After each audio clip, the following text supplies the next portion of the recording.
Metro Mobility is a taxpayer-funded ride service for the elderly and people with disabilities. 40,000 Minnesotans rely on it, but can they trust it to be safe? Tonight, a 5-month-long Fox 9 investigation is looking into that question. Here's Jeff Ballion. Yes, I need to schedule a ride for tomorrow. Michelle Anderson never knows what to expect. Will her Metro Mobility ride be on time? What will the driver be like? They're a bunch of speed demons. Sometimes she fears for her safety. You never know, she says, if the bus driver will properly secure her motorized wheelchair. There's been drivers that have not ever strapped it down and said that as long as it's off, it doesn't need to be strapped down. It weighs over 50 pounds. Think of the damage it could do if the bus had to swerve or stop suddenly. Consider this Metro Mobility crash on 35W. Imagine the danger if there'd been a loose wheelchair on board. Or even worse, if someone was in it. We found real incidents you don't have to imagine. This passenger's head slams to the floor when an improperly secured chair tips backwards as the bus speeds up. Hold on. Yep. Hang on. No. Hang on. The same frightening scenario happened on this Metro Mobility bus. Let me take it out and put it back in. Maybe it'll correct itself. It can happen to people on scooters, too. The driver hooked up safety straps to this scooter, but watch what happens when the bus goes around a corner. Jesus Christ. The Fox 9 investigators used Minnesota's open records law to get a hold of these videos. Oh my gosh. They are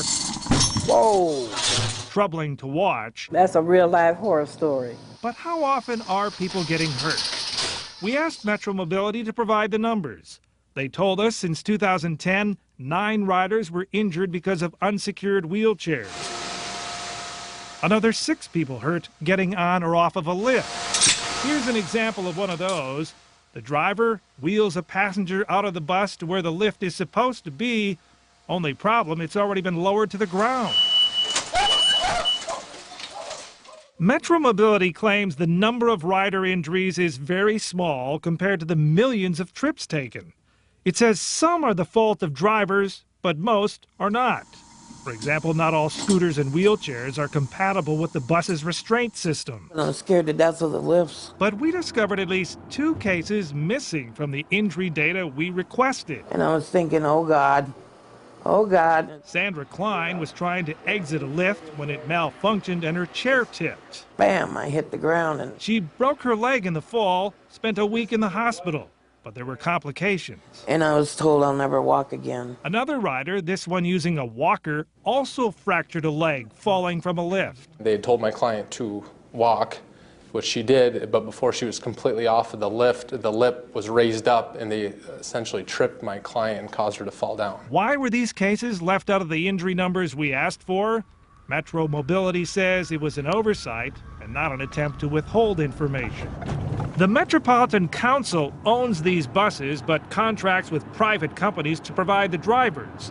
They're always looking for help. Last year, the turnover rate at one company was 51%, 42% at another. You don't need a commercial driver's license to get behind the wheel of a Metro Mobility bus. Starting pay is $14 an hour. Riders told us there are plenty of very good, courteous drivers and some not so good.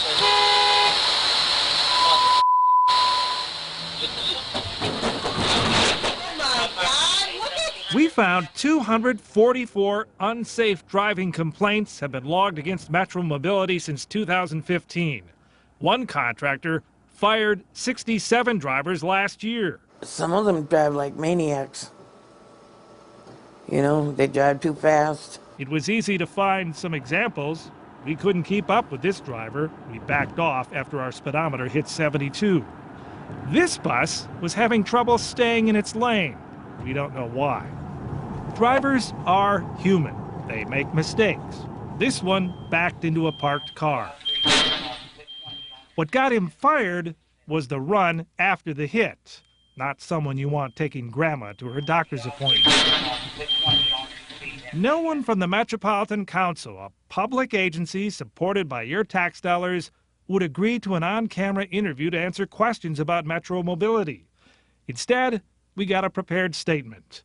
We work daily with our contractors to ensure customer safety is front of mind and that we are taking every precaution to prevent injury. You can read the full statement on fox9.com. Drivers are also reluctant to talk publicly. But privately, some told us the demands of the job have never been higher. Some put in 10-hour days. There are more people using the service. Ridership grew 6% last year, a pace that's expected to continue as the population ages. And that means even more drivers will be needed in the future, a tall order given the already huge turnover rate.